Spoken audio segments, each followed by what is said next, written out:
नहीं चल सकती, ये अनकॉन्स्टिट्यूशनल है। एलजी के कई बार बयान दिए गए कि नहीं, कॉन्स्टिट्यूशन के अंदर जेल से सरकार चल ही नहीं सकती, जेल से सरकार नहीं चलेगी। इनके वीरेंद्र सचदेवा के बयान है कि जेल से सरकार नहीं चल सकती।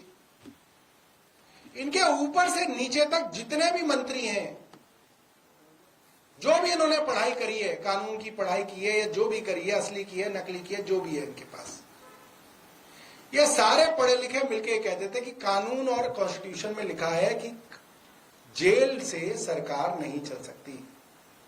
और अरविंद केजरीवाल ने अकेले साबित कर दिया कि इनकी पूरी की पूरी बटालियन ऊपर से नीचे तक अज्ञानी और अनपढ़, इन्हें पता ही नहीं कॉन्स्टिट्यूशन में क्या है। साबित कर दिया अरविंद केजरीवाल ने, जेल से सरकार चल सकती है। कॉन्स्टिट्यूशन इजाजत देता है, संविधान इजाजत देता है, इसलिए इन्होंने ऊपर से नीचे तक हर जगह चले गए कोर्ट में। कोर्ट अरविंद केजरीवाल जी को संवैधानिक तौर पे नहीं हटा पाया। तो अरविंद केजरीवाल को संविधान की समझ इनकी पूरी बटालियन से ज्यादा है। नंबर एक, हम कहते थे कि सरकार जेल से चलेगी, ये कह रहे थे नहीं चलेगी। हम कह रहे थे चल रही है, ये कह रहे नहीं चल रही। आज इनका प्रवक्ता चीख रहा है कि 160 दिन इन्होंने जेल से सरकार चलाई। हम तो पहले ही कह रहे थे जेल से सरकार चल सकती है, और हमने चला के दिखा दी।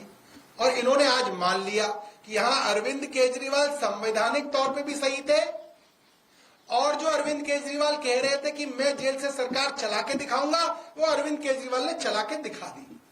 आज इनके प्रवक्ता ने खुद मान लिया कि 160 दिन जेल से सरकार चली। अब आखिरी बात जो हम आपको पिछले 2 हफ्ते से कह रहे हैं कि ये कानून अरविंद केजरीवाल के लिए ही लाया गया है, क्योंकि अरविंद केजरीवाल ने दिखा दिया कि तुमको ना संविधान की समझ, ना तुम्हें कानून की समझ, ना तुम्हें प्रजातंत्र की समझ। इसलिए अब बाबा साहब के संविधान को बदला जा रहा है कि भैया कल को दोबारा ऐसा ना हो, इसलिए संविधान ही बदल दो। हम तो कह ही रहे हैं, संविधान के पीछे तो पहले दिन से पड़े हुए हैं, जिस दिन से आए थे। वो तो इनकी 300 सीटें आई नहीं, वरना तो ये कहते घूम रहे थे कि हमारी 2/3 सीटें आ जाएंगी तो हम संविधान बदल देंगे, हम आरक्षण बंद कर देंगे। वो तो इनके मंसूबे थे। तो संविधान के पीछे पहले से पड़े हुए हैं, और इनका बस चला तो पूरा का पूरा संविधान बदल भी सकते हैं। ये बात सच है। मेट्रो का किराया बढ़ चुका है, अब 1 से 4 रुपए तक किलोमीटर के हिसाब से बढ़ोतरी है, एयरपोर्ट टाइम के 5 रुपए की बढ़ोतरी है। कैसे देखें बताओ इसको कैसे देखें?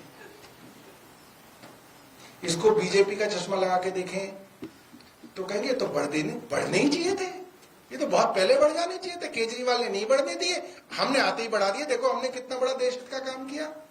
बीजेपी वालों से बात करो, यही कहेंगे कल पार्क में आरडब्ल्यू वाले अंकल। और अगर किसी गरीब आदमी से पूछोगे तो ये कहेगा केजरीवाल की सरकार लड़ी भिड़ी, इनके खिलाफ दिल्ली असेंबली में रेजोल्यूशन लेके आई, मगर मेट्रो का किराया नहीं बढ़ने दिया केजरीवाल ने। ये केजरीवाल की ताकत थी। और उसके बारे में ये लोग कहते थे केजरीवाल लड़ता बहुत है। भैया दिल्ली वालों के लिए लड़ता था वो। उसने लड़ लड़ के स्कूलों की फीस नहीं बढ़ने दी केजरीवाल जी ने। उन्होंने लड़ लड़ के मेट्रो का किराया नहीं बढ़ने दिया। उन्होंने रोज लड़ाई करी, मगर दिल्ली में बिजली के दाम नहीं बढ़ने दिए। और ये लोग अब ये तो कहते हैं हम तो लड़ाई करेंगे नहीं, हमारी तो दोस्ती है।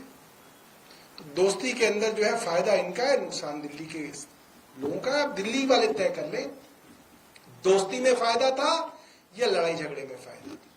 ठीक है।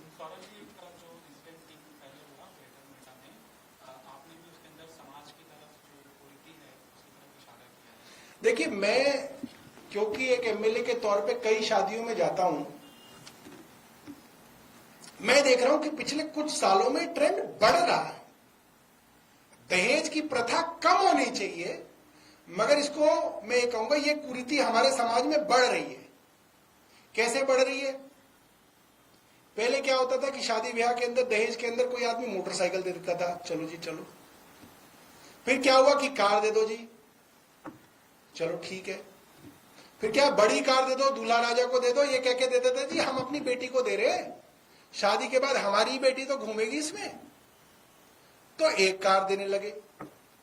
अब मैं ट्रेंड देख रहा हूं, कहते जी ये लड़के की, ये लड़के के भाई की, ये लड़के के बाप की 3-3 गाड़ियां शादी में।